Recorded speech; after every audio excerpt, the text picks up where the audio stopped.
Hello, नमस्कार दोस्तों, कैसे हैं आप सभी? उम्मीद है बहुत अच्छे होंगे और पढ़ाई में एक बहुत अच्छे तरीके से लगे हुए होंगे। मैं आपके लिए इस वीडियो में कुछ महत्वपूर्ण प्रश्नों का संग्रह लेकर आया हूँ, जो आपके आने वाली पुलिस के पेपर के लिए बहुत ही ज़रूरी होगा। ठीक है? आप एक-एक क्वेश्चन को ध्यान से देखिएगा। एक-एक क्वेश्चन परीक्षा की दृष्टि से बहुत महत्वपूर्ण रहने वाला है। ठीक है? हम शुरू करते हैं पहले क्वेश्चन से, जो दे रखा है तुम्हें।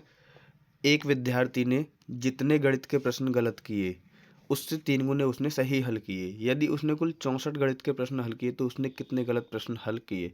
तो ये देखना है, यदि उसने गणित के प्रश्न गलत दे रखे हैं, अगर हम मान लें कि उसने गणित का एक प्रश्न गलत किया है, तो उसने बोला उससे 3 गुने उसने सही हल किए, तो मतलब उसने 3 प्रश्न सही किए होंगे। ठीक है? तो इनका अनुपात जो आ जाएगा 1:3 आ जाएगा, और टोटल कितने प्रश्न हैं उसके? 64। तो 64 को क्या करते हैं हम, अनुपातिक योग से भाग कर देते हैं। जब 4 से 64 को डिवाइड करो कितना आ जाएगा? 16। ठीक है? 16 चौका 64। तो उस हमने माना था एक प्रश्न गलत किया, तो 16 प्रश्न तो उसको हो गए गलत। सही कितने हो गए फिर? 16 की 3 में मल्टीप्लाई, 16 तिया 48। उसने पूछा कि उसने कितने गलत प्रश्न किए, तो गलत कितने किए हैं? 16। ऑप्शन नंबर हो जाएगा बी। ठीक है? नेक्स्ट क्वेश्चन दूसरा दे रखा है, एक लाइन पर 30 छोटे रेलवे स्टेशन हैं। 30 स्टेशनों में से प्रत्येक से दोनों दिशाओं में हर अन्य स्टेशन को यात्रियों द्वारा सफर करने के लिए कितने विभिन्न प्रकार के टिकट छपवाने चाहिए? अब देखो, टोटल स्टेशन कितने दे रखे हैं? 30 छोटे स्टेशन है। अब हमें प्रत्येक स्टेशन से दोनों दिशाओं में जाना है, तो हर स्टेशन से वो खुद का छोड़ के कितने टिकट छपवाने पड़ेंगे हमें? 30 तो स्टेशन है, लेकिन हर एक स्टेशन से कितने टिकट अवेलेबल होने चाहिए? 29। ठीक है? अपने लिए तो टिकट कोई लेगा नहीं, सेम स्टेशन से सेम स्टेशन जाना है, तो टोटल अपने आप को छोड़कर कितने बचे? 29। तो 30 की मल्टीप्लाई 29 में कर लो, 29 तिया कितना हो जाएगा? 87, यानी कि 870, ऑप्शन नंबर बी। तीसरा क्वेश्चन दे रखा है, एक खेत पर जानवर और मजदूर हैं। गणना करने पर पाया गया कि दोनों के सिर जो वो 120 हैं और पैर गिने तो कितने? 340। वहाँ कितने जानवर हैं? इस प्रकार की कंडीशन में करना क्या होता है, जो पैरों की संख्या दे रखी है 340, उसका हमेशा हमें क्या करना है? डिवाइड करना है। 340 का डिवाइड करोगे कितना हो जाएगा? 170। ठीक है? इसमें से माइनस कर देने हैं हमें सिरों की संख्या। सिर माइनस करोगे कितना बचेगा? 50। और ये हमेशा क्या निकलेगी? हमेशा जानवरों की संख्या निकल के आएगी। ठीक है? पूछा क्या हमसे? जानवर ही पूछे, तो जानवर हो जाएगा 50। अगर इसी क्वेश्चन में मजदूरों की संख्या पूछ ले, तो हमें पता है कि 120 टोटल शेर हैं, जिनमें से 50 जानवर हैं, तो मजदूर कितने बचेंगे? 120 से घटा देना, 70 बचेंगे मजदूर। ठीक है? एक नेक्स्ट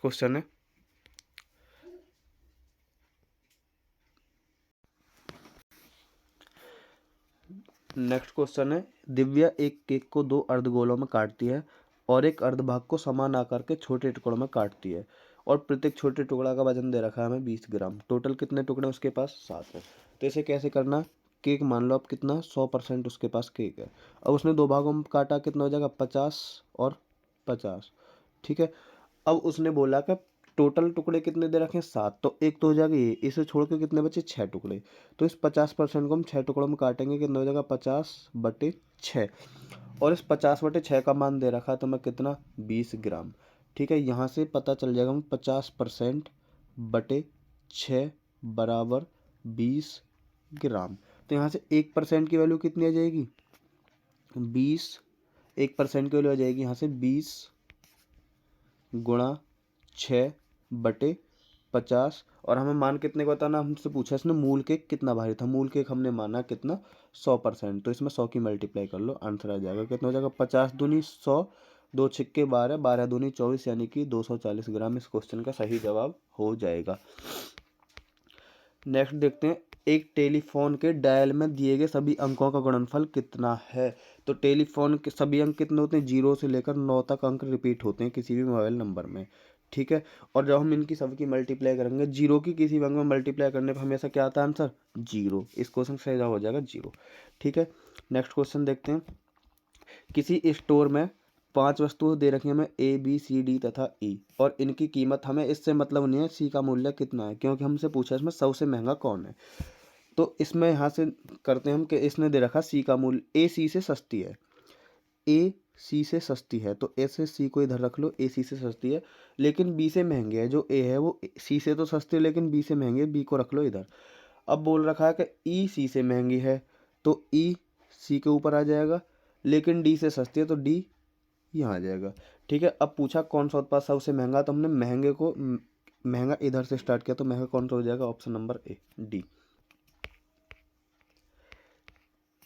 नेक्स्ट देखते हैं, ए बी से 2 वर्ष बड़ा है, बी सी से 2 गुना बड़ा है, ए बी तथा सी की कुल आयु 27 वर्ष है, तो बी की आयु कितनी है। हम इसे ऑप्शन से देखते हैं। अगर हम ऑप्शन मानते हैं 7, तो इसने बोला बी सी से 2 गुना बड़ा है, तो सी कितना होगा, फिर 3.5 ही ऑप्शन होगा नहीं फिर।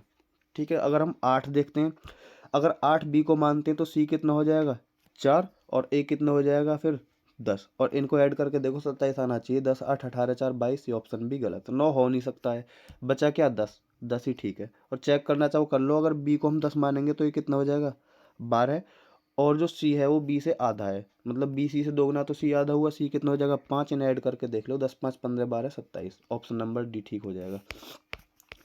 नेक्स्ट क्वेश्चन है, एक व्यक्ति की वर्तमान आयु उसकी माँ की आयु की 2/5 है। अगर माँ उसकी 5 है तो व्यक्ति कितना हो जाएगा, 2 का यहाँ से रेशियो पता चल जाएगा, माँ 5 है तो पुत्र व्यक्ति कितने का हो जाएगा 2 का। अब बोल रहा है 8 वर्षों बाद उनकी आयु माँ की आयु से आधी हो जाएगी। अगर माँ 2 की है तो पुत्र व्यक्ति कितने का हो जाएगा 1 का। अब हमें इन दोनों में डिफरेंस देख लेना है, इन दोनों में कितने का डिफरेंस हो, ऊपर 3 का, नीचे कितने का 1 का, तो हमें इस डिफरेंस को इक्वल करना है। इक्वल करने के लिए क्या करना पड़ेगा, 3 से यहाँ मल्टीप्लाई करनी पड़ेगी, कितना हो जाएगा 3 दूनी 6, 3 एकम 3। अब ये देख लो, माँ तो 5 से 6 होगी, 1 बढ़ी, व्यक्ति 2 से 3 होगा, 1 बढ़ा, वो 1 कितने सालों में बढ़ा है 8 सालों में। हमें माँ की आयु पूछिए, माँ कितने की है 5 की, तो 8 में 5 से मल्टीप्लाई कर देनी, 8 पंजे कितना हो जाएगा 40 वर्ष, option number A. Next question है, एक व्यक्ति अपने पुत्र से कहता है कि तुम्हारे जन्म पर मैं तुम्हारी वर्तमान आयु से 3 गुना बड़ा था। तो हमें यहीं से पता चल जाएगा कि व्यक्ति अगर 3 का है तो पुत्र कितने का है 1 का है, तो दोनों का अनुपात कितना हो गया 4। टोटल उम्र कितनी दे रखी है 48, इसको अनुपातिक रूप से डिवाइड कर दो, कितना हो जाएगा 16, सॉरी 16 नहीं, 12 चौक 48, 12। अब 12 क्या हो जाएगा, इनमें अनुपात देखो क्या है, पुत्र 1 का, पुत्र हो गया 12 का, पिता 3 का, पिता हो जाएगा 36 का। लेकिन पूछा क्या, इसने 12 आंसर नहीं लगाना हमें, इसने पूछा है कि 4 वर्ष पहले पुत्र की उम्र क्या थी। अगर पुत्र आज 12 का तो 4 साल पहले कितने हो जाएगा 8 साल का। इस क्वेश्चन का सही जवाब हो जाएगा 8 वर्ष।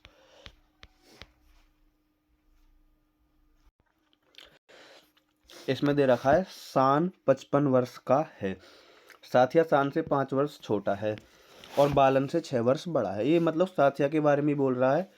क्या बोल रहा है साथिया के बारे में, कि साथिया शान से तो 5 वर्ष छोटा है लेकिन बालन से 6 वर्ष बड़ा है। अब बालन का जो एक छोटा भाई है वो देवन है, जो उससे 7 वर्ष छोटा है, मतलब बालन देवन से छोटा है, मतलब बालन का छोटा भाई देवन, देवन बालन से छोटा है। और इसने पूछा देवन और शान के बीच आयु में अंतर कितना है।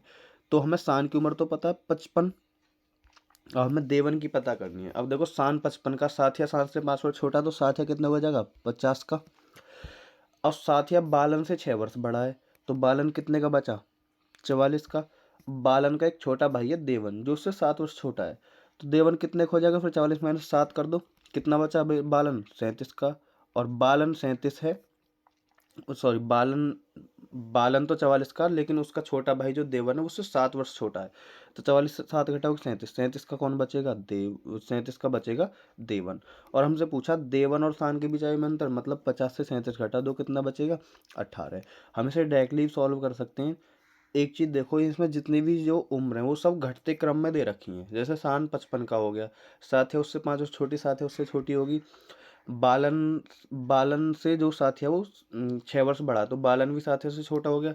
अब बालन का एक छोटा भाई देवन, वो भी इससे छोटा है, कितना 7 वर्ष। तो सबसे छोटे वाले की और बड़े वाले की भी एज पूछी है अंतर में। तो क्या करना है, जो जो अंतर दे रखा है यहाँ 5, इन्हें सब ऐड कर दो, 5 और 6 11, 11 और 7 18, सीधा आंसर आ जाएगा 18 वर्ष। 4 मित्र ए बी सी डी एक धन कोष में धन जमा करते हैं। सी द्वारा जो जमा राशि, ए बी सी डी, जो सी द्वारा जमा राशि है वो ए से उससे दोगुनी ए जमा करता है। अगर सी 1 करता है तो ए कितना करेगा 2। इसने बोला ए दोगुनी राशि जमा करता है। और बी द्वारा जो जमा राशि है वो ए की आधी है, तो ए की आधी मतलब 1, इसने पूछा कौन समान राशि जमा करते हैं, डी से जो छोड़ो, कोई मतलब नहीं। इसने पूछा कौन दो ऐसे हैं जो एक समान राशि जमा करते हैं, तो बी और सी, ऑप्शन नंबर डी। आगे है एक बस कुछ पुरुषों तथा उनकी आधी संख्या के बराबर। देखो अब यहाँ से एक चीज पता चल जाएगी कि पुरुष अगर 2 हैं और उनकी आधी संख्या के बराबर महिला, तो महिला कितनी हो जाएंगी, एक। दोनों का अनुपात आ गया, दो अनुपात 1। अब मेरठ पूछने पे क्या हुआ, 10 पुरुष उतर गए, 5 महिला चढ़ गई, तो उसके बाद क्या हुआ, दोनों की संख्या बराबर होगी। तो अंतर कितने का है, मतलब 10 पुरुष उतरने पे 5 महिला चढ़ी जब बराबर हुई, मतलब दोनों में अंतर कितने होगा, 15 का। यहाँ से अंतर देखोगे 1। अगर 1 बराबर 15 के है तो 2 रेख कितने, टोटल संख्या पूछिए, टोटल संख्या 2 रेख कितनी, 3। 3 से 15 मल्टीप्लाई कर दो, 15 या 45। मान लो कोई संख्या 20 है। अब मैं इसमें से पहले तो 10 कम कर दूं, कितना बचेगा, 10। अब मैं इसमें 5 ऐड कर दूं, कितना हो जाएगा, 25। तो कितना डिफरेंस है दोनों में, 15 का ही तो आएगा। अब इसमें 10 पुरुष उतरे, 5 महिला चढ़ी, तभी तो बराबर हुए। तो अंतर जो करना है उन दोनों को ऐड करके करना, 10 और 5 15। 1 बराबर 15 तो 2 और 1 3, 3 15 या 45। नेक्स्ट है एक कुछ संतरे 40 बच्चों के बीच बराबर बांटे गए। यदि 20 बच्चे अधिक होते तो प्रत्येक बच्चे को 5 संतरे कम मिलते। तो प्रारंभ में बांटे गए संतरों की संख्या ऑप्शन से करना, जैसे हम ऑप्शन 200 मान लें तो 200 में 40 का डिवाइड तो हो जाएगा, लेकिन 20 बच्चे इसमें ना दूसरे बार क्या करना है, 40 में 20 को ऐड करके डिवाइड करना है, क्योंकि 20 बच्चे अधिक होते कितने बच्चे हो जाते, 60। 60 से कभी 200 कटेगा नहीं, तो ऑप्शन ए गलत। ठीक है, अब 400, 440 से भी कट जाएगा, 60 से भी इसे चेक कर लेंगे। 340 से कटेगा नहीं, 60 से कट जाएगा, ये भी गलत।